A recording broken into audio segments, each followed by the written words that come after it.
அணி திரள்வோம் இறை மக்களே, அன்பில் வாழ்வோம் ஓர் குலமாய். அனைத்தும் படைத்து அழைத்து காக்கும் அன்பு தெய்வம் அழைக்கின்றார்.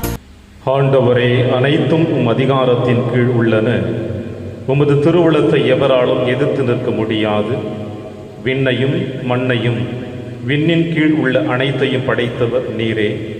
நீரே அனைத்திற்கும் ஆண்டவர். தந்தை, மகன், தூய ஆவியாரின் பெயராலே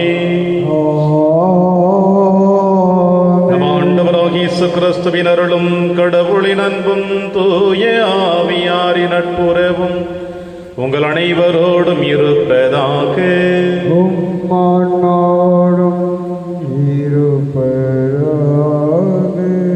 கிறிஸ்துவில் எனக்கு பிரியமான அன்புமிக்க சகோதர சகோதரிகளே, ஆண்டின் பொது காலத்தின் 27வது வாரத்தில் நம்முடைய ஆன்மீக பயணம் தொடர்கிறது. இன்றைய திருவழிபாடானது திருமணத்தின் மகத்துவத்தை வெளிப்படுத்தி, திருமணம் என்பது இறைவன் இணைத்த ஒரு மாபெரும் கொடை.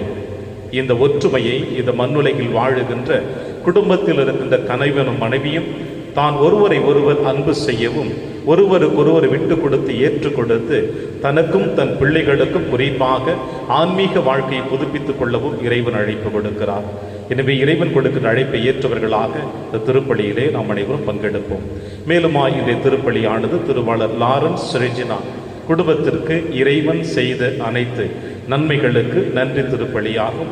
குறிப்பாக அவர்களுடைய மகன் சில்வஸ்டர் தன்னுடைய பிறந்த நாளை விண்ணகத்திலே கொண்டாடி மகிழ்ந்து கொண்டிருக்கின்ற அந்த குழந்தையின் பெயரால் அவர்கள் இந்த மன்னகத்தில் எடுக்கின்ற எல்லா முடிவுகளையும் இறைவன் நிறைவாக ஆசிர்வதிக்கும்படியாகும் இந்த திருப்பலியானது ஒப்புக் கொடுக்கப்படுகிறது. திருப்பலி ஒப்புக் கொடுக்க தகுதி பெறும் பொருட்டு நம்முடைய பாவங்களை ஏற்று மனம் அருந்துவோம், இறைவனின் மன்னிப்பை பெறுவோம். எல்லாமல்ல இறைவனிடமும் சகோதர சகோதரிகளை உங்களிடமும் நான் பாவியனை ஏற்றுக்கொள்கின்றேன். ஏனெனில் என் சிந்தனையாலும் சொல்லாலும் செயலாலும் கடமையில் தவறியதாலும் பாவங்கள் பல செய்தேன். என் பாவமே, என் பாவமே, என் பெரும் பாவமே. ஆகையால் எப்போதும் கன்னியான புனித மரியாவையும் வான தூதர் புனிதர் அனைவரையும் சகோதர சகோதரிகளே உங்களையும் நம் இறைவனாகிய ஆண்டவரிடம் எனக்காக வேண்டிக் கொள்ள மன்றாடுகின்றேன். எல்லாம் அல்ல இறைவன் நம்மை இரக்கமாய்த்து நம் பாவங்களை மன்னித்து நம்மை நிலை வாழ்விற்கு அழைத்து செல்வராக. ஆமென். ஆண்டவரே இரக்கமாயிரும். ஆண்டவரே இரக்கமாயிரும். கிறிஸ்துவே இரக்கமாயிரும். கிறிஸ்துவே இரக்கமாயிரும். ஆண்டவரே இரக்கமாயிரும். ஆண்டவரே இரக்கமாயிரும். உன்னதங்களிலே கடவுளுக்கு மாட்சி உண்டாகுக. உலகினிலே நன்மனதோருக்கு அமைதியாகுக. உம்மை புகழ்கின்றோம், உம்மை வாழ்த்துகின்றோம், உம்மை ஆராதிக்கின்றோம், உம்மை மாட்சிப்படுத்துகின்றோம். உமது மேலான மாட்சியின் பொருட்டு உமக்கு நன்றி கூறுகின்றோம். ஆண்டவராகிய இறைவா, வானுலக அரசரே, எல்லாம் வல்ல தந்தையாகிய இறைவா, ஒரே மகனாய் உதித்த ஆண்டவரே இயேசு கிறிஸ்துவே, ஆண்டவராகிய இறைவா, இறைவனின் செம்மறியே, தந்தையின் திருமகனே, உலகின் பாவங்களை போக்குபவரே, எங்கள் மேல் இரக்கமாயிரும். உலகின் பாவங்களை போக்குபவரே, எங்கள் மன்றாட்டை ஏற்றருளும். தந்தையின் வலப்பக்கம் வீற்றிருப்பவரே, எங்கள் மேல் இரக்கமாயிரும். ஏனெனில் இயேசு கிறிஸ்துவே, நீர் ஒருவரே தூயவர், நீர் ஒருவரே ஆண்டவர், நீர் ஒருவரே உன்னதர். தூய ஆவியாரோடு தந்தையாகிய இறைவனின் மாட்சியில் இருப்பவர் நீரே. ஆமென். மன்றாடுவோமாக. என்றென்றும் உள்ள எல்லாமல்ல இறைவா, எங்கள் தகுதிக்கும் நாங்கள் விரும்பி கேட்பதற்கு மேலாகவே உமது மிகுதியான பரிவிரக்கத்தால் எங்களுக்கு அருளுகின்றே. அதனால் எங்கள் மீது உமது இரக்கத்தை பொழிந்து மனசான்றுக்கு அச்சமிழைப்பு விளைவிப்பவற்றை மன்னித்து நாங்கள் கேட்க தயங்கும் மன்றாட்டை நிறைவேற்றுவீராக. உம்மோடும் தூயாவியாரின் ஒன்றைப்பில் இறைவனாய் என்றென்றும் வாழ்ந்து ஆட்சி செய்கிற எங்கள் ஆண்டவர் இயேசு கிறிஸ்து வழியாக உம்மை மன்றாடுகின்றோம்.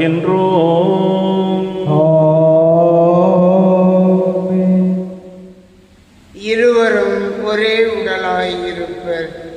தொடக்க நூலிலிருந்து வாசகம். பிரிவு 2 இறை வார்த்தைகள் 18 முதல் 24 முடிய. அனைத்தையும் படைத்து முடித்த பின் ஆண்டவராகிய கடவுள் மனிதன் தனிமையாக இருப்பது நல்லதென்று அவனுக்கு தகுந்த துணையை உருவாக்குவேன் என்றார்.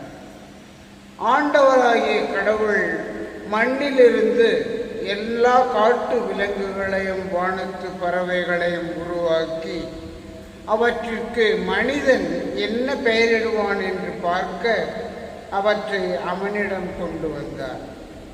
உயிருள்ள ஒவ்வொன்றுக்கும் அவன் என்ன பெயரிட்டானோ அதுவே அதன் பெயராயிற்று. கால்நடைகள், வானத்து பறவைகள், காட்டு விலங்குகள் ஆகிய எல்லாவற்றிற்கும் மனிதன் பெயரிட்டான். தனக்கு தகுந்த துணையையோ மனிதன் காணவில்லை. ஆகவே ஆண்டவராகிய கடவுள் மனிதனுக்கு ஆழ்ந்த உறக்கம் வர செய்து அவன் உறங்கும் பொழுது அவன் விலா எலும்பு ஒன்றை எடுத்துக்கொண்டு எடுத்த இடத்தை சதையால் அடைத்தார். ஆண்டவராகிய கடவுள் தாம் மனிதனிடமிருந்து எடுத்த விலா எலும்பை ஒரு பெண்ணாக உருவாக்கி மனிதனிடம் அழைத்து வந்தார். அப்பொழுது மனிதன், இதோ இவளே என் எலும்பின் எலும்பும் சதையின் சதையும் ஆவாள். ஆணிடமிருந்து எடுக்கப்பட்டதால் இவள் பெண் என அழைக்கப்படுவாள் என்றான். இதனால் கணவன் தன் தாய் தந்தையை விட்டு தன் மனைவியுடன் ஒன்றித்திருப்பான்.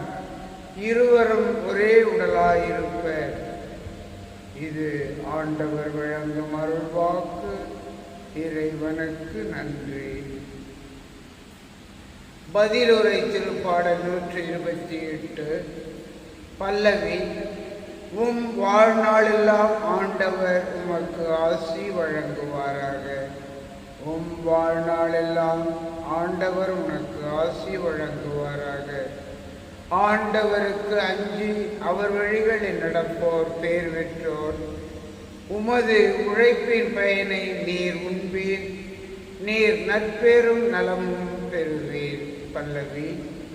உம் வாழ்நாளெல்லாம் ஆண்டவர் உமக்கு ஆசி வழங்குவாராக. உம் இல்லத்தில் உம் துணைவியார் கனிதரும் திராட்சை கொடி போல் இருப்பார். உண்ணும் இடத்திலும் பிள்ளைகள் ஒலிவ கன்றுகளைப் போல் உம்மை சூழ்ந்திருப்பர். பல்லவி. உம் வாழ்நாளெல்லாம் ஆண்டவர் உமக்கு ஆசி வழங்குவாராக. ஆண்டவருக்கு அஞ்சி நடக்கும் ஆடவர் இத்தகைய ஆசி பெற்றவராயிருப்பர். ஆண்டவர் சீயோனில் இருந்து உமக்கு ஆசி வழங்குவாராக. உம் வாழ்நாளெல்லாம் நீர் எருசலேமின் நல்வாழ்வை காணும்படி செய்வாராக. பல்லவி. உம் வாழ்நாளெல்லாம் ஆண்டவர் உமக்கு ஆசி வழங்குவாராக. நீர் உம் பிள்ளைகளின் பிள்ளைகளை காண்பீராக. இஸ்ரேலுக்கு நலம் உண்டாவதாக. பல்லவி. உம் வாழ்நாளெல்லாம் ஆண்டவர் உமக்கு ஆசி வழங்குவாராக.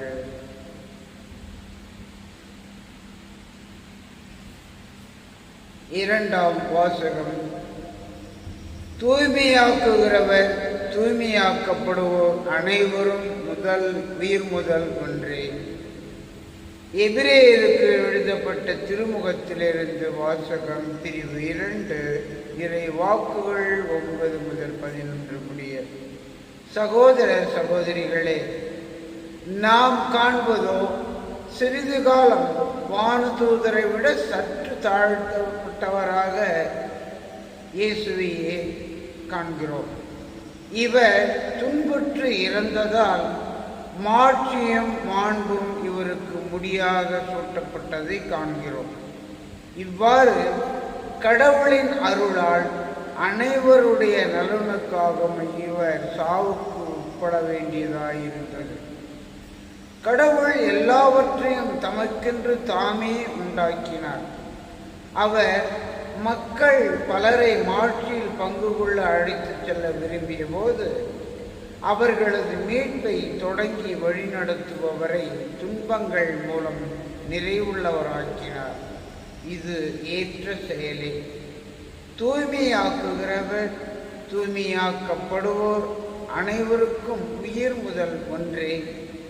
இதனால் இயேசு இவர்களை சகோதரர்கள் சகோதரிகள் என்று அழைக்க வெட்கப்படவில்லை. இது ஆண்டவர் வழங்கும் அருள்வாக்கு. இறைவனுக்கு நன்றி. வாழ்த்துளி. அல்லேலூயா, அல்லேலூயா. நாம் ஒருவர் மற்றவரிடம் அன்பு கொண்டுள்ளோம் என்றால் கடவுள் நம்மோடு இணைந்திருப்பார். அவரது அன்பு நம்மிடம் நிறைவு பெறும். அல்லேலூயா. ஆண்டவர் உங்களோடு இருப்பாராக. ஆன்மாவோடும் இருப்பாராக. துயமார்க்கு எழுதிய பரிசுத்த நற்செய்தியிலிருந்து வாசகம். ஆண்டவரே மாற்றி உமக்கே.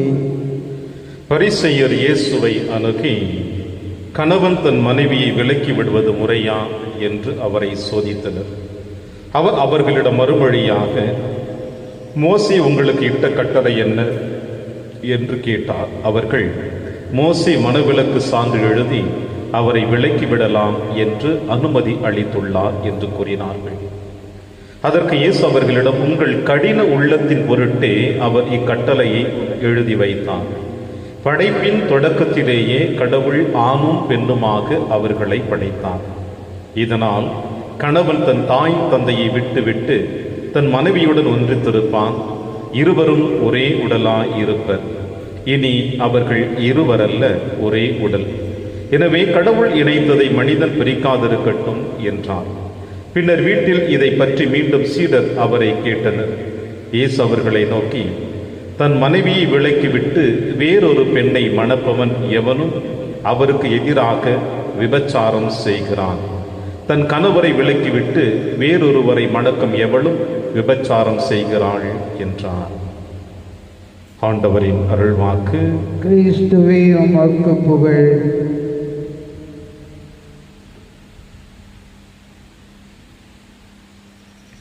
கடவுள் இணைத்ததை மனிதன் பிரிக்காதிருக்கட்டும்.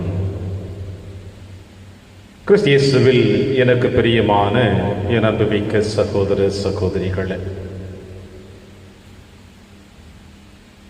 ஆண்டின் பொது காலத்தின் 27வது வாரத்தில் நம்முடைய ஆன்மீக பயணம் ஆரம்பித்திருக்கின்ற இந்த நாளிலே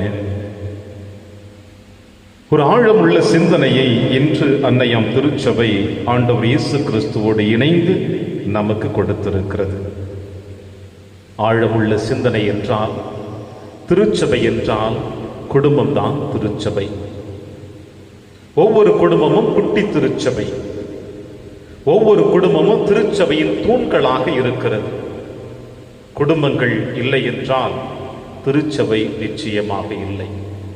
எனவே ஒவ்வொரு குடும்பமும் இணைந்து ஒரு திருச்சபையை உருவாக்குகின்ற பொழுது, இந்த திருச்சபையை எப்படி இறைவன் ஆண்டவர் இயேசு கிறிஸ்து மனவாட்டி என்றும் தான் மணமகன் என்றும் திருச்சபையை நான் மனமுடித்திருக்கிறேன் என்று கணவன் மனைவிகளுக்குள்ளாக இருக்கின்ற இந்த ஆழமான அன்பை வெளிப்படுத்தினாரோ, இப்படிப்பட்ட அன்பை குடும்பத்தில் இருக்கின்ற கணவனும் மனைவியும் இணைந்து வாழ வேண்டியது ஒவ்வொரு குடும்பத்தில் இருக்கின்ற கணவனுக்கும் மனைவிக்கும் ஏற்பட சூழ்நிலை இது. எனவே இருவர்கள் ஒருவரை ஒருவர் முழுவதுமாக புரிந்து கொண்டும் ஏற்றுக்கொண்டும் விட்டு கொடுத்தும் வாழுகின்ற குடும்பம்தான் அது நிறைவுள்ள குடும்பம். கணவன் மனைவி விட உயர்ந்தவனோ மனைவி கணவனை விட உயர்ந்தவளோ இங்கு வாய்ப்பு இல்லை. இருவரும் ஒரே சமமாகத்தான் படைக்கப்பட்டார்கள் என்பதை இன்றைய முதல் வாசகம் உங்களுக்கும் எனக்கும் சொல்லுகிறது. தொடக்க நூலிலிருந்து நீங்களும் நானும் வாசிக்க கேட்டோம். மனிதன் தனிமையாக இருப்பது நல்லதென்று அவனுக்கு தகுந்த துணையை உருவாக்குவேன் என்றார். இனி இவர்கள் இருவரும் ஒரே உடலாய் இருப்பார்கள். பிரியமான நண்பின் தேவ பிள்ளைகளை, இந்த முதல் வாசகத்தில் நீங்களும் நானும் வாசிக்க கேட்கின்ற தொடர்ச்சியாக இறைவன் படைத்த எல்லா உயிருள்ள பொருட்களையும் உயிருள்ள சந்துக்களையும் அனைத்தையும் எடுத்து வந்து ஆதாம் முன்னிலையில் நிறுத்துகிறார். மனிதனை விட மற்ற படைப்புகள் அனைத்தும் மனிதன் முன் நிறுத்தப்படுகிறது. இது எதை குறிக்கிறது என்றால், இந்த மனிதனுக்கு முன்னாக எடுத்து வருகின்ற எல்லா பொருட்களுமே மனிதனுடைய பார்வைக்கும் அவனுடைய ஆளுமைக்கும் எடுத்து வரக்கூடிய சூழ்நிலை. இந்த உலகத்தில் மனிதனை தவிர அனைத்து உயிருள்ள பொருட்களும் எல்லாற்றையுமே இறைவன் எடுத்து வருகிறார் என்றால், அந்த உயிருள்ளவை அனைத்தும் மனிதனுடைய மேற்பார்வையில் அவனுடைய ஆளுமைக்கு கீழ் எடுத்து வருகிறதை நாம் காணுகின்றோம். ஏனென்றால் அவன் எதற்கெல்லாம் பெயரிட்டானோ அதுவே இந்த மண்ணுலகில் அழைக்கப்பட்டதாக காணப்படுகிறது. அதாவது அதுவே அதன் பெயராயிற்று என்று வேதத்திலே வாசிக்கின்றோம். ஆக இறைவன் படைத்த எல்லா உயிருள்ள அனைத்து பொருட்களையும் எல்லாவற்றையும் விட மனிதன் சற்று உயர்ந்தவனாக காணப்படுகிறான். ஆனால் அடுத்தபடியாக இறைவன் எடுத்த நிகழ்வுகளை நாம் பார்க்கின்ற பொழுது மனிதனை பார்க்கின்றார். அவன் தனிமையில் வாழுவதை காணுகின்றார். எல்லா உயிருள்ள அனைத்து விலங்குகளுமே மகிழ்ச்சியாக இருக்கிற பொழுது மனிதன் மட்டும் மகிழ்ச்சியற்றவனாக காணப்படுவதை கண்டு அவனுக்கு ஆழ்ந்த உறக்கத்தை ஏற்படுத்தி அவனுடைய விலா எலும்பிலிருந்து ஒரு எலும்பை எடுத்து பெண்ணை படைத்து அவனிடம் அழைத்து வருகிறார். ஆக பெண்ணும் ஆணும் சரி நிகராக அவனுடைய விலா எலும்பிலிருந்து எடுத்ததினால் ஆணும் பெண்ணும் ஒருவராக இணைந்து வாழுகிறார்கள். இனி இவர்கள் இருவரல்ல ஒருவரே என்று சொல்லப்படுகிறது இன்றைய முதல் வாசகம். அந்த வரிசையில் எடுத்து வருகின்ற பொழுது இந்த நற்செய்தி வாசகத்தை நீங்களும் நானும் வாசி கேட்கின்ற பொழுது பரிசேயர்கள் இயேசுவை அணுகி கணவன் தன் மனைவியை விட்டு விலக்கி விடுவது முறையா என்று கேட்கிறார்கள். இந்த பரிசேயருடைய யூத சமுதாயத்திலே பார்க்கிற பொழுது 2 குழுக்கள் வாழ்ந்தார்கள். 2 குழுக்களில் ஒரு குழுவினர் என்ன செய்வார்கள் என்றால், சிறிய சிறிய காரணத்திற்கெல்லாம் தன் மனைவியை அவர்கள் விலக்கி விடுவார்கள், விவாகரத்து கொடுத்து விடுவார்கள். இன்னொரு குழுவினர் பெரிய காரியங்கள், ஏற்றுக்கொள்ள முடியாத காரியங்கள் இருந்தால் அதற்காக காட்டி அதை அவர்களுடைய மனைவியை அவர்கள் விலக்கி விடுவார்கள். இந்த 2 குழுவினருமே ஏறக்குறைய தன் மனைவியை விலக்கி விட வேண்டும் என்பது அவர்கள் ஆதியிலிருந்து மோயிசனுடன் வாழ்ந்து கொண்டிருக்கிற காலகட்டங்களிலிருந்து அவர்கள் இறைவனுக்கும் இறைவனால் அனுப்பப்பட்ட இறைவாக்கினர்களுக்கும் தன்னுடைய சுயநலத்தினால் அவர்கள் ஏற்படுத்தினார்கள் இந்த சட்டத்தை. எனவே ஆண்டவர் இயேசு கிறிஸ்து அற்புதமாக சொல்லுவார் நற்செய்தி வாசகத்தில். அதற்கு இயேசு அவர்களிடம், உங்கள் கடின உள்ளத்தின் பொருட்டே அவர் இக்கட்டளையை உங்களுக்கு எழுதி வைத்தார். உங்கள் கடின உள்ளத்தை பொருட்டே. ஆக தங்களுடைய வாக்குவாதம், தங்களுடைய ஆசை, தங்களுடைய எதிர்பார்ப்பு நிறைவேற வேண்டும் என்று அதற்காக ஒரு காரணத்தை சொல்லி மோசையிடமிருந்து இந்த மணவிலக்கு சட்டத்தை எழுதி வாங்கி கொண்டார்கள். மோயிசன் கடவுள் அல்ல, மாறாக இறைவாக்கினர். மனிதர்களிலிருந்து எடுக்கப்பட்டவர், கொலை செய்தவர், பாவங்கள் நிறைய செய்தவர், மனவேதனைக்கு உள்ளாக்கப்பட்டவர், மன உளைச்சலுக்கு உள்ளாக்கப்பட்டவர், கவலையோடு கண்ணீரோடு தன்னுடைய நாட்களை கடந்து சென்றவர்.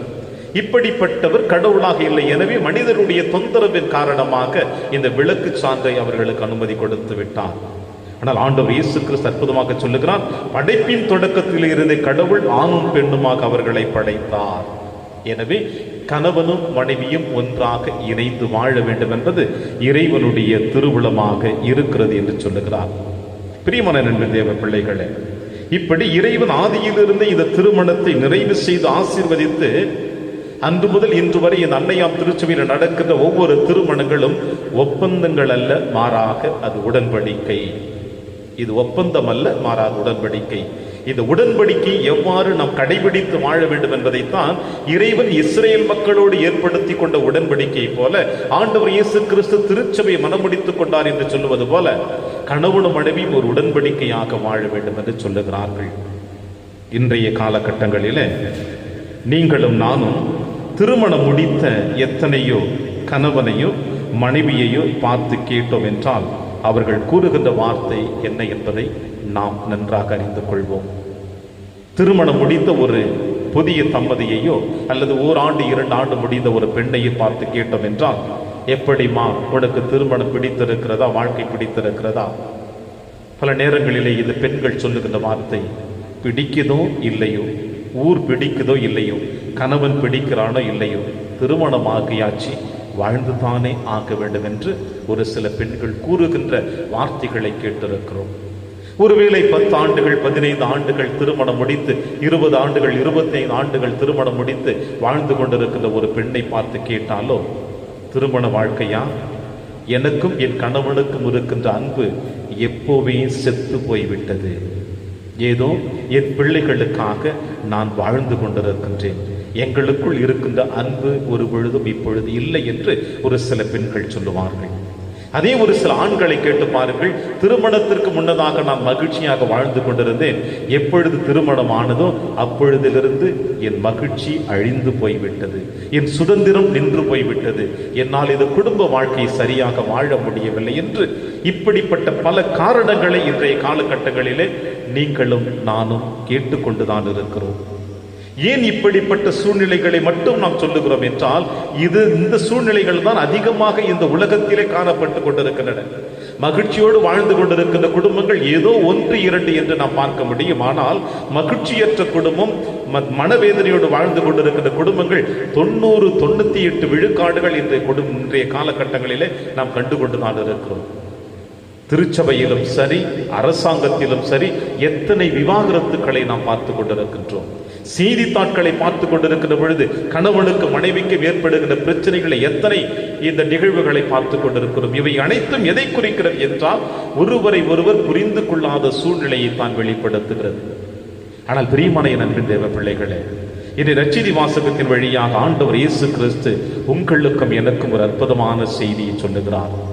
எப்பொழுது படைப்பின் தொடக்கத்திலிருந்தே ஆணும் பெண்ணுமாக அவர்களை படைத்தார். இதனால் கணவன் தன் தாய் தந்தையை விட்டுவிட்டு தன் மனைவியுடன் ஒன்றித்திருப்பான், இருவரும் ஒரே உடலாய் இருப்பார்கள் என்று சொல்லுகிறார்களோ, அது எதை குறிக்கிறது என்றால், ஒரு ஆணோ ஒரு பெண்ணோ திருமணத்திற்கு முன்னதாக அவர்கள் வாழ்ந்து கொண்டிருந்த வாழ்க்கை வேறு. ஆனால் எப்பொழுது ஒரு ஆண் திருமணம் முடித்து தன் மனைவியினுடைய கரத்தை பிடிக்கிறானோ, அப்பொழுதுதான் இந்த ஆண் வாழ்க்கையின் முழுமையை பெறுகிறான், இந்த பெண்ணும் வாழ்க்கையின் முழுமையை அடைகிறாள். திருமணத்தின் வழியாக இந்த ஆணும் பெண்ணும் முழுமையை பெறுகிறார்கள். ஏனென்றால் ஆணும் பெண்ணுமாக கடவுள் அன்று படைத்தார் என்று சொல்லப்படுவது போல, இந்த முழுமை எதை குறிக்கிறது என்றால், இந்த கணவனும் மனைவியும் ஒருவரை ஒருவர் புரிந்து கொண்டு ஏற்றுக்கொண்டு விட்டு கொடுத்து வாழுகின்ற பொழுதுதான் இந்த வாழ்க்கை நிறைவுள்ள வாழ்க்கையாக காணப்படுகிறது, இந்த வாழ்க்கை மகிழ்ச்சி உள்ள வாழ்க்கையாக காணப்படுகிறது. இந்த திருமணத்தை இறைவன் ஏற்படுத்தியதை முதலில் கணவனும் மனைவியும் புரிந்து கொள்ள வேண்டும். ஆணுக்கு சமமாக இறைவன் பெண்ணை படைத்திருக்கிறார் என்பதை உணர்ந்து கொள்ள வேண்டும். பெண்ணுக்கு சமமாக ஆணையும் படைத்திருக்கிறார் என்பதை உணர்ந்து கொள்ள வேண்டும். இருமணம் ஒரு மணமாக ஆவதே இந்த திருமணம் என்று சொல்லுகிறார்கள். திருமணத்தின் இலட்சியம் மகிழ்வான கூட்டு வாழ்க்கை தான் இந்த திருமணத்தின் லட்சியம் என்று கூட சொல்லுகிறார்கள். எனவே என் பிரிவினையான அன்பின் தேவ பிள்ளைகளே, குடும்ப வாழ்க்கை வாழ்ந்து கொண்டிருக்கின்ற ஒவ்வொரு கணவனும் முதலில் உங்களை ஒருவர் சுய ஆய்வு செய்து பாருங்கள். திருமணத்தின் பொழுது நான் கொடுத்த வாக்குறுதியை என் வாழ்க்கையிலே நான் கடைபிடித்து வாழ்ந்து கொண்டிருக்கின்றேனா? என்னுடைய சுயநலத்திற்காக, என்னுடைய தேவைக்காக என் கணவனை வெறுத்து நான் தனிமையை வாழ வேண்டும் என்று விரும்புகின்றேனா? என்னுடைய சுயநலத்திற்காக, என்னுடைய ஆசைகளுக்காக என் பிள்ளைகளை ஆன்மீக பாதையில் அழைத்து செல்லாமல் வாழ்ந்து கொண்டிருக்கின்றேனா?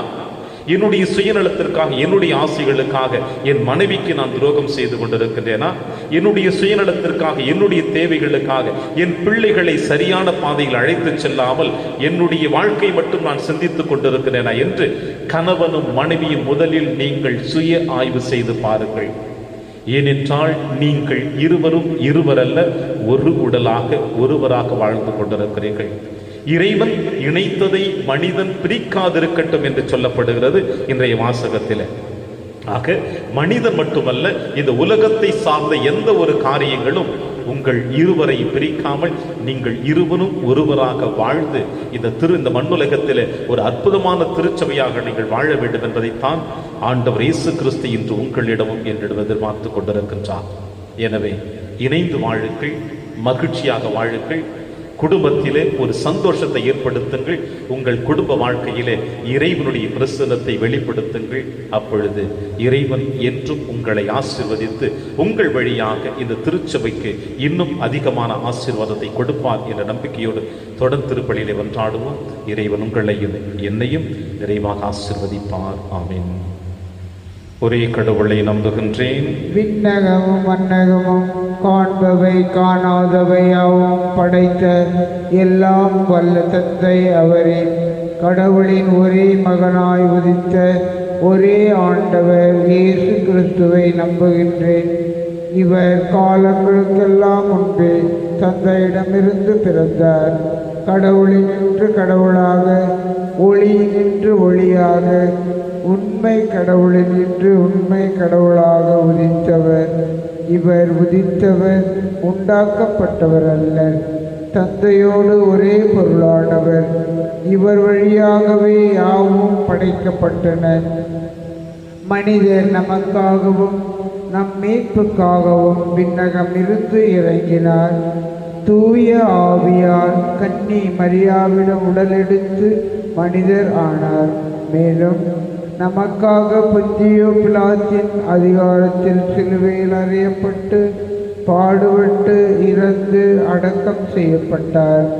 மறைநூல்களின்படி 3ஆம் நாள் உயிர் தெழுந்தார். விண்ணகத்துக்கு எழுந்தருளி எல்லாம் வல்ல தந்தையின் வலப்பக்கம் வீற்றிருக்கின்றார். வாழ்வோரையும் இறந்தோரையும் தீர்ப்பிட மாட்சியுடன் மீண்டும் வர இருக்கின்றார். அவரது ஆட்சிக்கு முடிவு இராது. தந்தையிடமிருந்தும் மகனிடமிருந்தும் புறப்படும் ஆண்டவரும் உயிர் அளிப்பவருமான தூய ஆவியாரை நம்புகின்றேன். இவர் தந்தையோடும் மகனோடும் ஒன்றாக ஆராதனையும் ஆட்சியும் பெறுகின்றார். இறைவாக்கினர்கள் வாயிலாக பேசியவர் இவரே. ஒரே புனித கத்தோலிக்க திருத்தூதர் வழிவரும் திரு அவையை நம்புகின்றேன். பாவ மன்னிப்புக்கான ஒரே திருமுழுக்கை ஏற்றுக்கொள்கின்றேன். இறந்தோரின் உயிர்ப்பையும் வரவிருக்கும் மறு உலக வாழ்வையும் எதிர்பார்க்கின்றேன். ஆமென்.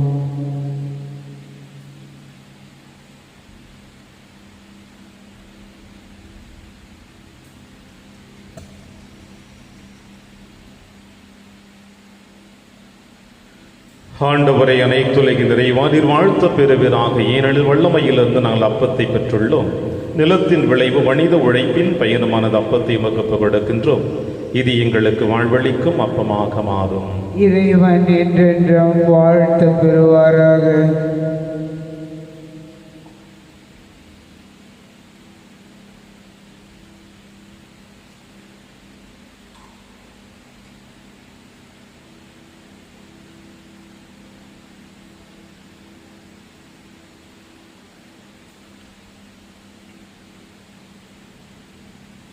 ஆண்டவரை அனைத்துலகின் நிறைவா நீர் வாழ்த்த பெறுவீராக. ஏனெனில் வல்லமையில் அந்த ரசத்தை பெற்றுள்ளோம்.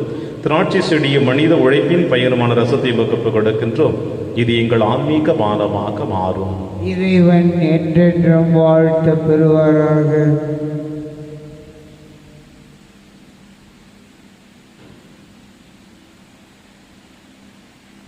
சகோதர சகோதரிகளை, என்னுடையது உங்களுடையதுமான இப்பலி எல்லாமல்ல தந்தையாக இறைவன கேட்டதாகும்படி செவியுங்கள். ஆண்டவர் தமது பெயரின் புகழ்ச்சிக்காகவும் மாட்சிக்காகவும் நமது நன்மைக்காகவும் புனித திரு அவை அனைத்து நலனுக்காகவும் உமது கையிலிருந்து இப்பலியை ஏற்றுக்கொள்வாராக.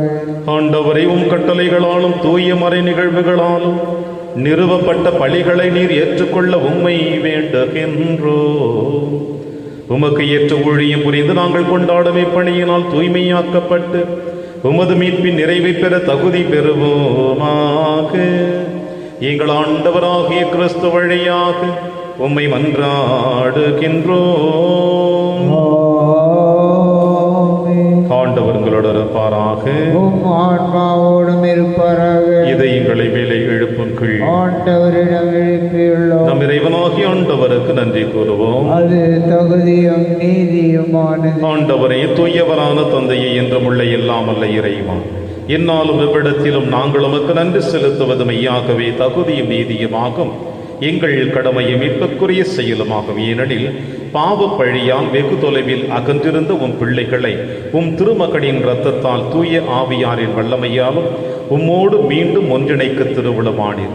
இவ்வாறு உம் மக்கள் மூவொரு கடவுளின் ஒன்றிப்பால் ஒன்றிணைக்கப்பட்டு கிறிஸ்துவின் உடலும் தூய ஆவியாரின் கோவிலுமான திரு அவையாக திகழ செய்கின்றீர். இதனால் பல்வகைகளில் வெளிப்படும் உம் ஞானத்தை புகழ செய்தீர். ஆகவே வானக தூதர் திரளோடு ஒன்று சேர்ந்து நாங்களும் உம்மை புகழ்ந்தேத்தி மகிழ்ச்சியுடன் அறிக்கையிட்டு சொல்லுவதாவது: தூயவர் தூயவர் தூயவர், வான்படைகளின் கடவுளாம் ஆண்டவர், விண்ணகமும் மன்னகமும் உமது மாட்சியால் நிறைந்துள்ளன. உன்னதங்களிலே ஓசன்னா. ஆண்டவர் பெயரால் வருகிறவர் ஆசி பெற்றவர். உன்னதங்களிலே ஓசன்னா. ஆண்டவரே, நீர் மெய்யாகவே தூயவர், தூய்மை அனைத்திற்கு முற்றாகவே உம்முடைய ஆவியை பொழிந்து இக்காணிக்கைகளை தூய்மைப்படுத்த உம்மை வேண்டுகிறோம். இவ்வாறு எங்கள் ஆண்டவர் இயேசு கிறிஸ்துவின் உடலும் இரத்தமுமாக எங்களுக்கு இவை மாறுவனவாக. அவர் பாடுபட உளம் கணிந்து தம்மை கையளித்த போது அப்பத்தை எடுத்து நன்றி செலுத்தி அதை பிட்டு தம் சீடருக்கு அளித்து அவர் கூறியதாவது: அனைவரும் இதிலிருந்து பெற்று உண்ணுங்கள், ஏனெனில் இது உங்களுக்காக கையளிக்கப்படும் என் உடல்.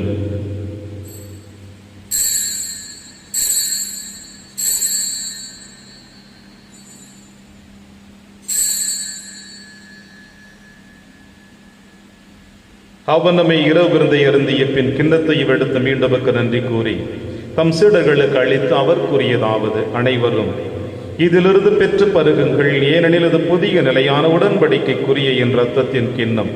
இது பாவ மன்னிப்புக்கென்று உங்களுக்காகவும் பலருக்காகவும் சிந்தப்படும்.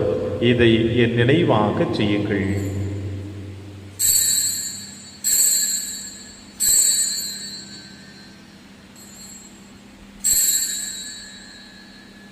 நம்பிக்கையின் மறைபொருள். ஆண்டவரே, நீர் வருமளவும் உமது இறப்பினை அறிக்கையிடுகின்றோம், உமது உயிர்ப்பினையும் எடுத்துரைக்கின்றோம். ஆகவே ஆண்டவரே, நாங்கள் கிறிஸ்துவின் இறப்பினையும் உயிர்ப்பினையும் நினைவு கூர்ந்து வாழ்வு தரும் அப்பத்தையும் மீட்பளிக்கும் கிண்ணத்தையும் உமக்கு கொடுக்கின்றோம். உம் திருமுன் நின்று ஊழியம் புரிய தகுந்தவர்களிடம் எங்களை ஏற்றுக்கொண்டீர். எனவே உமக்கு நன்றி செலுத்துகின்றோம். மேலும் கிறிஸ்துவின் உடலிலும் இரத்தத்திலும் பங்கு கொள்ளும் எங்களை தூய ஆவியார் ஒன்று சேர்க்க வேண்டும் என உம்மை தாழ்மையுடன் மன்றாடுகிறோம். ஆண்டவரே, உலகெங்கும் பரவி இருக்கும் திருவை நினைவு கூர்ந்திரலும் எங்கள் திருத்தந்தை பிரான்சிஸ், எங்கள் ஆயர் ஆண்டனி சுவாமி, எல்லா திருநிலையினராக அனைவரோடும் உமது திருவை அன்பில் நிறைவு பெற செய்தருளும். தந்தையே, நீருடன் அழைத்துக் கொண்டு சில்வெஸ்டர் என்னும் அடியாரை நினைவு கூர்ந்தருளும். உம் திருமகனோடு அவரது இறப்பில் இணைக்கப்பட்டிருந்த இவர் உயிர்ப்பிலும் அவரை போல் இருக்க செய்தருளும். மேலும் உயிர்த்தெழும் எதிர்நோக்குடன் துயில் கொள்ளும் எங்கள் சகோதர சகோதரிகளையும் இறந்தோர் அனைவரையும் இரக்கத்தோடு நினைவு கொண்டு திருமகளில் ஏற்றலும் எங்கள் அனைவர் மீதும் இரக்கமாயிரும். கடவுளின் கன்னித்தாயான புனித மரியா, அவருடைய கணவரான புனித யோசேப்பு, புனித திருத்தூதர்கள், புனித பிரான்சிஸ் சேவியர், புனித கஸ்பார் மற்றும் இவ்வுலகிலும் உகந்தவராய் இருந்தாகிய புனிதர் அனைவருடனும் நாங்கள் நிலைவாழ்வில் பங்கு கொள்ளும் தகுதி பெற்று உம் திருமகன் இயேசு கிறிஸ்து வழியாக உம்மை புகழ்ந்தேத்து மறுமுருள உம்மை வந்தாடுகின்றோம். இவர் வழியாக இவரோடு இவரில் எல்லாம் அல்ல இறைவனாகிய தந்தையே, தூய ஆவியாரின் ஒன்றிப்பில் எல்லா புகழும் ஆட்சியும் என்றென்றும் உமக்கு உரியதே.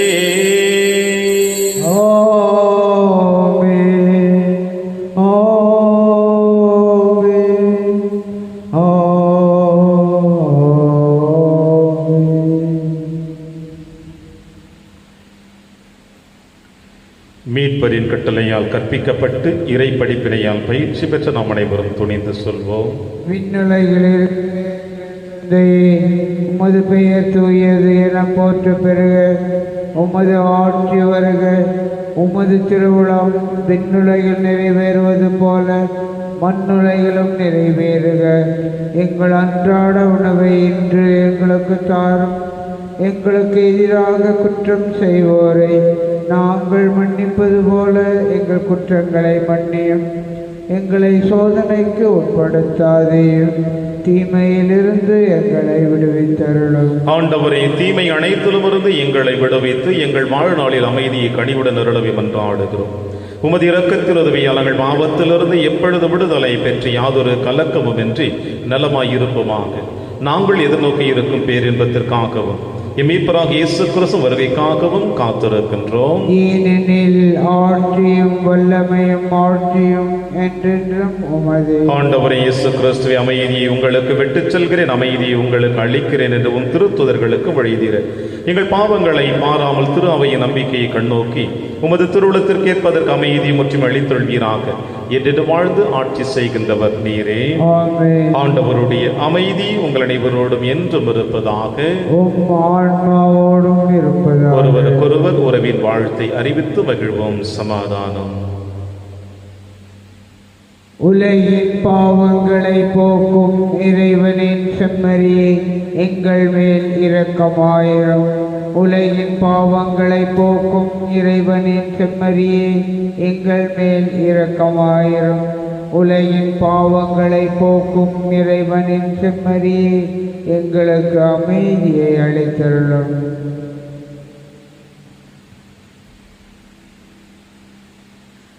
இதோ இறைவனின் செம்மறி, இவரை நம் அனைவரின் பாவங்களை போகுகின்றவர். செம்மறியின் விருந்திற்கு அழைக்க பெற்ற நாம் அனைவரும் பேறு பெற்றோர். ஆண்டவரே, நீர் என் இல்லத்தில் எழுந்தருள நான் தகுதியற்றவன். ஆனால் ஒரு வார்த்தை மட்டும் சொல்லியருளும், எனது ஆன்மா நலம் அடையும். கிறிஸ்துவின் திருவிடலும் திருத்தும் காத்து நமக்கு நிலையான வாழ்வளிப்பதாக. ஆமென்.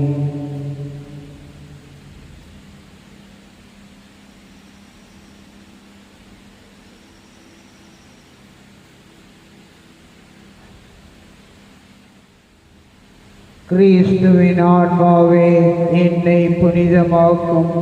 கிறிஸ்துவின் திருவுடலே, என்னை மீட்டருளும். கிறிஸ்துவின் திருத்தமே, எனக்கு எழுச்சியூட்டும். கிறிஸ்துவின் விழாவின் தண்ணீரே, என்னை கழுவிடுமே. கிறிஸ்துவின் பாடுகளில் என்னை தேற்றிடுமே. ஓ நல்ல இயேசுவே, எனக்கு செவிசாயும். உம் திருக்காயங்களுள் என்னை மறைத்தருளும். உம்மிடமிருந்து என்னை பிரிய விடாதேயும். தீய பகைவிடமிருந்து என்னை காத்தருளும். எனது இறப்பின் வேளையில் என்னை அழைத்தருளும். உம்மிடம் வர எனக்கு கட்டளையிட்டருளும். புனிதர்களோடு எக்காலமும் உம்மை புகழ செய்யும். ஆமென்.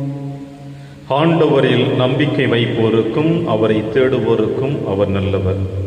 நன்றி கூறி மன்றாடுவமாக. எல்லாம் அல்ல இறைவா, நாங்கள் பெற்றுக்கொண்ட கிறிஸ்துவின் அருளடையாளத்தால் புத்துணர்வும் ஊட்டமும் பெறுகின்றோம். இவ்வாறு நாங்கள் அவராகவே மாறிட எங்களுக்கு அருள்மீராக. எங்கள் ஆண்டவராகிய கிறிஸ்து வழியாக உம்மை மன்றாடுகின்றோம்.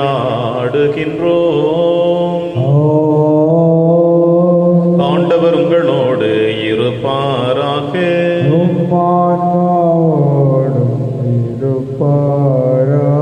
எல்லாம் அல்ல இறைவன் தந்தை மகன் தூயாவியார் உங்கள் அனைவரையும் நிறைவாக ஆசீர்வதிப்பாராக.